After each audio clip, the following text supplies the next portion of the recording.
Hello guys, तो मैं ले आया हूँ बॉडी बिल्डिंग की बहुत सारी नई अपडेट्स। और आज की फर्स्ट अपडेट है एक बहुत ही ज़्यादा अवेटेड अपडेट। यस, क्योंकि बहुत ही लंबे टाइम बाद हमें मिली बिग रैमी की लेटेस्ट अपडेट। और यहाँ पर हमें फिजिक तो इन्होंने रिवील नहीं करी, बट वर्कआउट करते हुए हमें ज़रूर दिखाई दिए।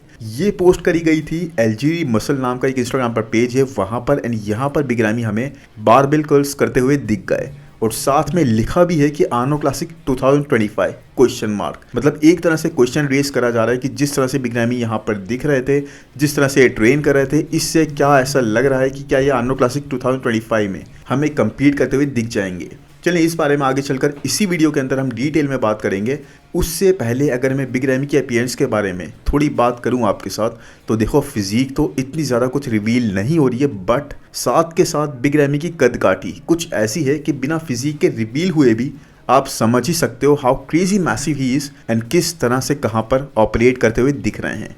देखो बीच में आपको याद होगा मैंने बिग रैमी की ये अपडेट्स वगैरह शेयर करी थी, एंड यस उस पॉइंट ऑफ टाइम पे मैंने आपको बताया भी था कि ही वॉज ऑफ गियर या फिर उस तरह से खुद को पुश नहीं कर रहे थे फिजिक के मामले में, वर्कआउट्स के मामले में वगैरह वगैरह। और अब गाइस, अब की इस अपडेट के अंदर ramie is looking on, I mean gear वगैरह यूज करना स्टार्ट कर दिया है, ऐसा अपीयर टोटली यहाँ पर कर रहा है। बिकॉज इवन दो गाइस यहाँ पर ये एक लार्ज लूज टी शर्ट पहने हुए, उसके बाद भी इवन आफ्टर दैट किस तरह से इनकी फिजिक, किस तरह से इनकी बॉडी पर ये सेट इन कर रहा है आप देख सकते हो। चेस्ट पर किस तरह से चिपक रहा है ये टी शर्ट, वो विथ, वो density even in the T shirt guys आप फील कर सकते हो।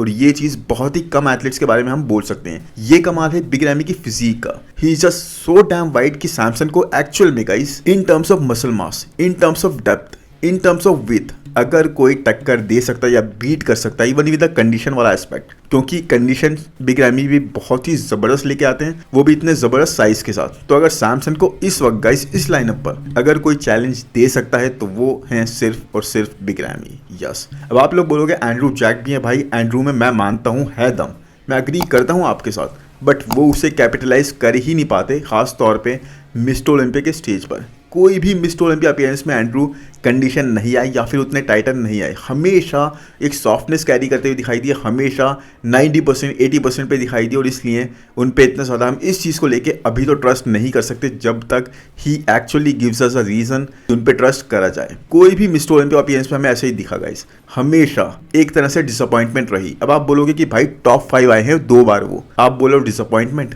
तो भाई यस आई डू अग्री, ये बहुत ही बड़ी अकॉम्प्लिशमेंट है कि आप टॉप 5 आ जाओ दुनिया के सबसे बड़े बॉडी बिल्डर्स में, वो भी लगातार 2 साल। लेकिन ये चीज़ इस बात को बिल्कुल भी डिनाई नहीं करेगी, या फिर आप इस चीज़ से अग्री करने से बिल्कुल भी डिनाई नहीं करोगे कि एंड्रू की फिजिक गाइस एक्चुअल में पोटेंशियल रखती है टाइटल को जीतने का। और टॉप 5 पर भी उन्हें खुश नहीं होना चाहिए, क्योंकि वो बने ही है टॉप 1 के लिए। जैसा आप हार्डी को देखते हो, वो सेकंड प्लेस पर भी प्लेस करते हैं ना तो इंसेनली हर्ट हो जाते हैं, क्योंकि उन्हें पता है वो हैं डिजर्विंग टाइटल जीतने के। सो एंड्रू अभी नहीं गाइस, सैमसन के पास अभी तो मुझे नहीं लगते, और मसल मास में गाइस तो कोई है ही नहीं। यस निक वॉकर हैं, बट शेप का फैक्टर वहां पर बहुत ज़्यादा प्ले करता है, तो मुझे नहीं लगता अभी के टाइम पे।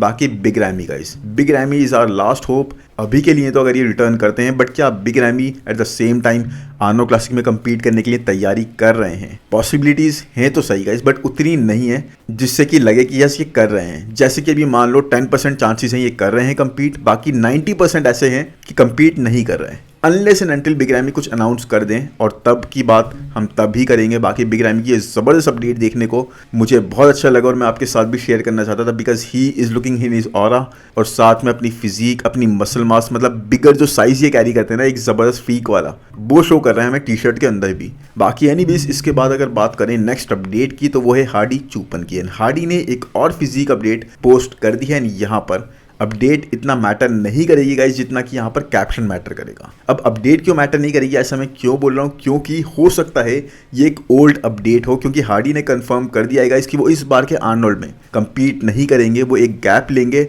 तो फिर इस हिसाब से इतना ज़्यादा कट होने का, इतना ज़्यादा पील्ड होने का कोई रीज़न या फिर कोई सेंस नहीं बनता है। अगर आपको compete नहीं करना तो आप खुद को इतना ज़्यादा पुश क्यों करोगे, right? Without any reason, without any motivation. और इसीलिए गाइस आई सेड कि कैप्शन यहाँ पर ज़्यादा मैटर करेगा, क्योंकि कैप्शन में यहाँ पर हार्डी बोलते हुए दिख रहे हैं मैं एक डायमंड से भी ज़्यादा कट हूँ, और इसी तरह से मैं अपना रास्ता भी कट करके बनाता हूँ, पे विन करता हूँ। और ये चीज़ जजेस मिस कर जाते हैं। यस गाइज, ये चीज़ जजेस मिस कर जाते हैं। खुद हार्डी ने बोला यहाँ पर द फैक्ट दैट द जजेस omit। और यहाँ पर एक बार फिर से गाइस जजेस को टारगेट करते हुए एक टॉन्ट कसते हुए दिखाई दिए हार्डी चुपन। एंड टारगेटिंग जजेस will never get him anything. And इनको ये चीज़ गाइस समझनी होगी अच्छी तरीके से। रैमी के साथ यही हुआ, सिर्फ और सिर्फ एक शो में जहां पर इनको गेस्ट पोजिंग के लिए आना था पिट्सबर्ग प्रो में, वहां पर वो नहीं आए और उनको ज़्यादा ही कॉस्ट पे करनी पड़ गई। फिर आप लास्ट ईयर का मिस्टर ओलंपिया देखो, हार्डी स्टेज से ही उतर गए थे फोटो क्लिकिंग के टाइम पे। वो काफ़ी एक नॉन स्पोर्ट्समैन थिंग थी और फिर एक्चुअल में रूड लगा ये चीज़ सबको। एंड अब गाइज आप अपने कैप्शन में भी ऐसे बोलो कि जजेस मिस कर जाते हैं, जजेस पूरी तरह से खारिज कर देते हैं मेरे उस एस्पेक्ट को, तो ये चीज़ हेल्प तो आपको बिल्कुल भी नहीं करेगी। So someone from Hardy's team must guide him on this. Anyways यहाँ पर अगर हार्डी की हम ये बात करेंगे कि वो किस कोच के साथ वर्क करेंगे, तो अब भाई उनके पास ऑप्शन ज़्यादा नहीं बचते, क्योंकि देखो हियरिंग का इशू है और लैंग्वेज के इशू की वजह से not many options are left with Hardy. So अगर ये टाइम डायरेक्ट के लिए डिफिकल्ट होगा, जो कि हमें दिख रहा है पूरी तरह से, जिसकी बात हमने लास्ट वीडियो में कर ही ली थी, तो इजी तो हार्डी के लिए भी नहीं होगा। बट हाँ गाइज, एक न्यू अप्रोच के साथ, जैसे हमेशा ही हार्डी आप जानते हो बाउंस बैक करते आए हैं, वैसे ही इस बार भी मैं एक्सपेक्ट करता हूँ हार्डी बहुत जबरदस्त बाउंस बैक करेंगे, मसल मास को टारगेट करेंगे इस बार, and will not only come in condition this time but come in as bigger as he possibly can too. But Hardy इस तरह से अगर एटीट्यूड करेंगे या फिर इस तरह के कैप्शन वगैरह पोस्ट करेंगे, देखो सब लोग देखते हैं एक दूसरे को, सब लोग फॉलो करते हैं, सारे ऑफिशियल्स भी फॉलो करते हैं, और ये चीज़ कहीं ना कहीं गाइस इनके लिए इनके हक में नहीं जाएगी। ये चीज़ एक्चुअल में मुझे लगता है जिस पे इनको काम करने की बहुत ही ज़्यादा ज़रूरत है इस वक्त। बाकी एनीवेज अगर इसके बाद बात करेंगे नेक्स्ट अपडेट की, तो वो है मार्टिन फिट्जवाटर की। एंड मार्टिन ने एक और पोजिंग अपडेट यहाँ पर शेयर कर दी है। एंड मार्टिन ने अपना प्लान भी बताया कि he is not doing आर्नो classic, और रीज़न बताया इतना ज़्यादा गैप नहीं है उस शो के बीच में कि वो कुछ खास इंप्रूवमेंट्स कर पाएँ, जबकि आर्नोल्ड इस बार गाइस खुले हाथों से ओपन हैंडेड एक तरीके से मार्टिन को compete करने के लिए वेलकम कर रहे हैं। यस गाइस, देख रहे हो आप कैसे टाइट्स चेंज होती हैं, कैसे लोग बदलते हैं, यही होता है। मतलब लास्ट ईयर का टाइम याद करो जब मार्टिन ने बताया था कि he wanted to compete in Arnold, इन्होंने अप्लाई तक करा, अपनी एप्लीकेशंस वगैरह वहां सबमिट करी, और उसके बाद उनको वहां मना कर दिया गया कि आप यहां compete नहीं कर सकते। और अब गाइस जैसे ही मार्टिन ने परफॉर्म करा, खुद को प्रूव करा, मिस्टर ओलंपिया में एक अच्छी प्लेसिंग लाए, बड़े शोज में अट्रैक्शन बने, now Arnold wants him to compete। तो ये जगह मार्टिन ने अपनी खुद ही बनाई है। एंड अब गाइज एक रीज़न तो ये भी समझ में आएगा कि मार्टिन यहाँ पर compete नहीं करना चाहते, क्योंकि वो आर्नोल्ड में जहाँ पर उनको रिजेक्ट करा गया था वहाँ compete ही नहीं करना चाहते। एनीवेज जो भी हो, इस बारे में क्लैरिटी तो हमें नहीं है, हम अपने पूरे असम्पशंस ही बता सकते हैं। बाकी Martin is now taking some time to make improvements, क्योंकि ये जानते हैं जितना स्कोप इनके पास अवेलेबल है ना, and the way he nailed it in every single show he competed, the only way for him is up. मतलब फर्स्ट अपीयरेंस एंड आप 4th प्लेस अपने नाम कर लो मिस्टर ओलंपिया में, बहुत ही ज़बरदस्त चीज़ है गाइस, बहुत कम लोग इस बारे में बोल सकते हैं। और 3rd प्लेस के लिए चीज़ों को काफ़ी डिबेटेबल कर दो, मतलब कई लोगों को ऐसा लग रहा था कि डायरेक्ट को मार्टिन वहाँ पर बीट कर रहे थे। सो मार्टिन इस सीजन में ऐसा नहीं है एक आध शो में ही compete करेंगे, but he will be competing in a number of shows, multiple shows में compete करते हुए दिखाई देंगे। पिट्सबर्ग हो गया, न्यूयॉर्क प्रो हो गया, और भी कई सारे shows, I think Detroit pro में भी ये compete करेंगे, जहाँ पर compete करने का इनके पास रीजन भी अवेलेबल है, क्योंकि देखो लास्ट ईयर के चैंपियन है उस शो के, और प्राइज मनी भी इस बार बढ़ जाएगा, तो टाइटल डिफेंड करने जाना तो बनता ही है, right. But what I am excited about is New York pro and Pittsburgh pro, क्योंकि दोनों ही शोज में बहुत अच्छे लाइनअप्स हमें देखने को मिलने वाले हैं, विटनेस करने को मिलने वाले हैं। ना सिर्फ हमें मार्टिन वर्सेस निक का रीमैच देखने को मिलेगा, बल्कि मार्टिन वर्सेस गुडविटो भी देखने को मिलेगा। जिसने भी लास्ट ईयर का डेट्रॉयट प्रो देखा होगा ना, उसको पता होगा कितनी एपिक बैटल हमें देखने को मिली थी, how epic that was. And अब गुडविटो गाइस मास गेम खेलते हुए, मतलब और ज़्यादा बिगर और डेंसर आते हुए, will give even a tighter battle to Martin Fitzwater, और ये चीज़ देखने में बहुत ही ज़्यादा मज़ेदार रहेगी। एनीवेज इसकी बात यहीं तक करते हैं और इसके बाद अब चलते हैं नेक्स्ट अपडेट पे गाइस, जो कि है जेक लैटमैन की। आप में से कई लोग जो फिटनेस इन्फ्लुएंसर्स के वीडियो देखते हो, वो इनसे वाकिफ होंगे कि हु इज जेक लैटमैन, जो कि अपने लैट्स के लिए जिस तरह से अपने लैट्स को पॉप आउट करते हैं ना, उस चीज़ के लिए फेमस हुए, उस चीज़ के लिए वायरल हुए। साथ में इनकी एक और गिमिक टाइप है कि एक ही जगह पर रनिंग करने के इनके वीडियोस आते हैं, और उस चीज़ ने भी इनको काफ़ी वायरल, काफ़ी ज़्यादा पॉपुलर कर दिया लोगों के बीच में। एनीवेज जेक ने रिसेंटली एक शो में compete करा, एंड यस गाइस, इन्होंने डिसाइड करा था कि मैं एक शो में compete करूंगा as a body builder, and look at him here. आपने सच में ऐसी चीज स्टेज पर कभी भी विटनेस नहीं करी होगी। These are some crazy genetics, मतलब इनके लैट्स देखो, ऐसा लग रहा है भाई पूरे विंग्स निकल के आ रहे हैं, लैट्स तो लग ही नहीं रहा है। This is unreal, isn't it? Anyways यहाँ पर इनकी आई थर्ड प्लेस, जो कि काफी रेस्पेक्टेबल है।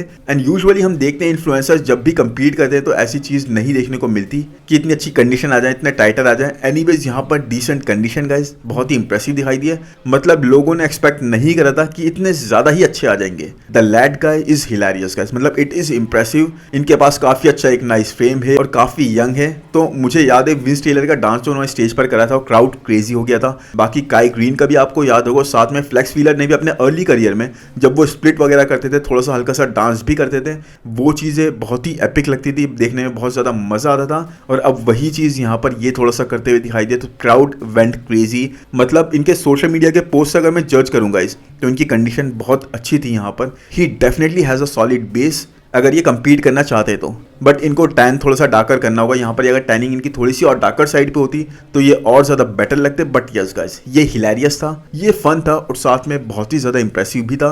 मतलब तीनों चीज़ें एक साथ में थी, तो बहुत ही मज़ा आया इस चीज़ को देखने में। बाकी आप लोग भी देखना। एनीवेज, इसके बाद अगर बात करें नेक्स्ट अपडेट की गाइस, तो वो है ओपन डिवीजन के स्केड्यूल की। यस, ओपन डिवीजन की शो लिस्ट 2025 के लिए आ गई है, रिवील कर दी गई है। एंड लिस्ट में है देखो ये सारे शोज। सबसे पहले यहाँ पे नाम है आर्नो क्लासिक का, फिर उसके बाद डिट्रॉयट प्रो, फिर उसके बाद आर्नो classic Brazil, Emirates cup, Pittsburgh pro, New York pro, California, Toronto. मतलब देखो यहाँ पे ये देखने को मिल रहा है, मैंने जिसको देखा तो आर्नो क्लासिक यूके का नाम नहीं है इस बार। तो क्या इस बार आर्नो क्लासिक यूके नहीं होगा? वेल, इस बारे में तो देखो नाम तो मुझे इस लिस्ट में नहीं दिखा। साथ में अगर मैं बात करूंगा इस, तो पिट्सबर्ग प्रो का नाम यहाँ पर है। तो पहली बार इन ईयर्स गाइज यहाँ पर ओपन डिवीजन का कंपटीशन होगा। अभी तक आप देखते हो कि पिट्सबर्ग प्रो में हमेशा गेस्ट पोजिंग होती है, राइट? बड़े बड़े कंपेटिटर्स आते हैं, सारे नामी कंपेटिटर्स को यहाँ पर बुलाया जाता है, इनवाइट करा जाता है to do the guest posing. But इस बार आई थिंक गेस्ट पोजिंग नहीं होगी, सीधे शो होगा और बहुत सारे लोग यहाँ पे कंपीट करेंगे, बिकॉज प्राइस मनी भी आई थिंक $100,000 है टू द विनर। एनीवेज, इसके बाद यहाँ पे टैम्पा प्रो, टेक्सास प्रो, ऐसे कई सारे शोज अवेलेबल हैं, आप लिस्ट देख सकते हो। बाकी एट द सेम टाइम अगर मैं आपको ये बताऊं, यहाँ पे 2-3 शोज गाइस बिल्कुल मिसिंग दिखाई दिए मुझे। यहाँ पर आर्नोल्ड यूके का नाम नहीं दिखा, बाकी प्राग प्रो, रोमानिया प्रो, इन शोज के नाम भी यहाँ नहीं दिखे। सो मे बी गाइस हर एक शो को यहाँ पर इंक्लूड नहीं करा गया, या फिर हो सकता है कुछ को ये मिस कर गए, या फिर हो सकता है भाई वो हो ही ना इस बार ओपन डिवीजन के। तीनों पॉसिबिलिटीज अवेलेबल हैं, तो लेट्स सी क्या होता है। बट हाँ, काफी अच्छे सारे शोज अभी भी अवेलेबल हैं। बट वो बात अलग है कि सैमसंग ऐसे कई सारे बॉडी बिल्डर्स 2-3 बार कंपीट करके जीत जाते हैं और क्वालिफाई करने की अपॉर्चुनिटी बहुत सारे लोगों से ले लेते हैं। तो दैट इज ऑल्सो गुड। मतलब जिसके पास पावर है, जिसके पास वो फिजिक है, जो इस तरह से रिवील कर सकता है, जो इस तरह से परफॉर्म कर सकता है, तो भाई उसके पास तो वो पूरा राइट है चेक को हासिल करने का। एनीवेज, ओलंपिया क्वालिफिकेशन हासिल करने का पीरियड स्टार्ट हुआ सितंबर 16 से। पहला शो जो हुआ था सितंबर 16 को हुआ था, जब मिस्टर ओलंपिया 2025 के लिए क्वालिफिकेशन प्रोवाइड करी गई थी, और ये एंड होगा सितंबर 14 को। यानी पूरी तरीके से 1 साल का पीरियड ही समझो। इसके बाद जितने भी शोज होंगे सितंबर 14 के बाद, वो नेक्स्ट ईयर की क्वालिफिकेशन के लिए होंगे, इस साल के लिए नहीं होंगे। तो यही बात है गाइस। बाकी लेट्स सी क्या होता है। शोज बहुत सारे हैं, हमारे पास लाइनअप भी आ गया है कि कौन सा शो किस शो के बाद में है। एनीवेज, इसके बाद अगर बात करें गाइस, तो नेक्स्ट अपडेट की वो है रीगन ग्राइम्स की। एंड रीगन ग्राइम्स इस वक्त गाइस वर्क कर रहे हैं स्टेफन किन्जो के साथ। तो ये तो लग रहा है कि इस बार हो सकता है कि इस बार हमें रीगन ग्राइम्स कंडीशन दिखाई दे जाए और मैसिव भी दिख जाए। अब उनको मैसिव इस बार मैं क्यों बोल रहा हूँ, अब देखो वेट को यहाँ पर ना पूरी तरीके से हटा देते हैं, लेकिन ये अपडेट एक्चुअल में मुझे मैसिव दिखा रही। अब देखो, जहां तारीफ करनी चाहिए, जहां जो चीज बोलनी चाहिए वो तो बोलेंगे, राइट? अब ऐसा कोई ना हर किसी के पीछे पड़े रहोगे आप हमेशा। अब जो इंप्रेसिव लग रही है, जो अपडेट लग रही है एक्चुअल में, जहां पर ये बिगर साइड पे लग रहे हैं, जैसे कि यहाँ पर ही एक्चुअली इज लुकिंग मैसिव, यहाँ पर ये बिगर साइड पे लग रहे हैं, बहुत ज्यादा मसल मास इंप्रूव लग रही है, इनहांस लग रही है, तो वो चीज मैं बोलूंगा। और इसीलिए गाइज मैं ये देखना चाहता हूँ कि ये चीज़ स्टेज पर भी ट्रांसलेट हो, क्योंकि हमेशा यही होता है कि भाई अपडेट्स के अंदर आप ऐसे लग जाओगे, कभी जूम इन करके ले लोगे, कभी बिल्कुल मिरर के पास आके ले लोगे, लेकिन स्टेज पर इतने मैसिव आप नहीं दिख पाते। खासतौर पर रीगन ग्राइम्स और 2-3 बॉडी बिल्डर्स के केस में ऐसा देखने को मिला है। तो इस बार I really hope Reagan Grimes actual में सबको सरप्राइज कर दें। भाई इनसे होप्स, एक्सपेक्टेशंस इनके फैंस की बहुत ही ज़्यादा रही हैं, बिकॉज फिजिक में है पोटेंशियल, बहुत अच्छा पोटेंशियल है। इवन निक वॉकर ने तो ये तक बोल दिया था कि भाई अगर रीगन ग्राइम्स एक्चुअल में सीरियस ले लें बॉडी बिल्डिंग को एज अ स्पोर्ट, तो फिर उनके लिए टाइटल जीतना भी पॉसिबल है। लेकिन भाई वो चीज़ है ही नहीं, वो मेंटालिटी वाली चीज़ है ही नहीं कि आप फोकस पूरी तरीके से इस पे करो। एनीवेज, जो होता है देखा जाएगा गाइस। बाकी देखते हैं कब ये कंपीट करने का प्लान करते हैं। आई थिंक न्यूयॉर्क प्रो में हमें ये भी कंपीट करते हुए दिखेंगे, या फिर पिट्सबर्ग रो में। इन दोनों में से एक शो में हमें कम्पीट करते हुए ये भी दिखेंगे। तो ये दोनों शोज ऐसे हैं इस साल के जहां पर काफ़ी ज़्यादा अच्छे लाइनअप, स्ट्रॉन्ग लाइनअप्स हमें देखने को मिलेंगे। बाकी आप बताओ कि आपको रीगन यहाँ पर एक्चुअल में मैसिव साइड पे लग रहा है या फिर सिर्फ मुझे ही लग रहा है। Anyways I really hope guys कि वीडियो आपको पसंद आया होगा। पसंद आए तो प्लीज़ लाइक कर दो यार, चैनल को सब्सक्राइब कर दो। कमेंट सेक्शन में ज़रूर बताओ कि वीडियो कैसा लगा, अपडेट्स कैसी लगी, किसकी अपडेट्स कवर करनी, और कुछ भी टाइप कर दो ताकि एल्गोरिथम जो है यूट्यूब का वो हमारे वीडियो को बहुत ज़्यादा प्रमोट करे, आगे बढ़ाए। भाई आपकी सपोर्ट से ही बनेगा चैनल, तो करते रहो यार। और बाकी इसके बाद मिलते हैं नेक्स्ट वीडियो में। Thank you, bye bye.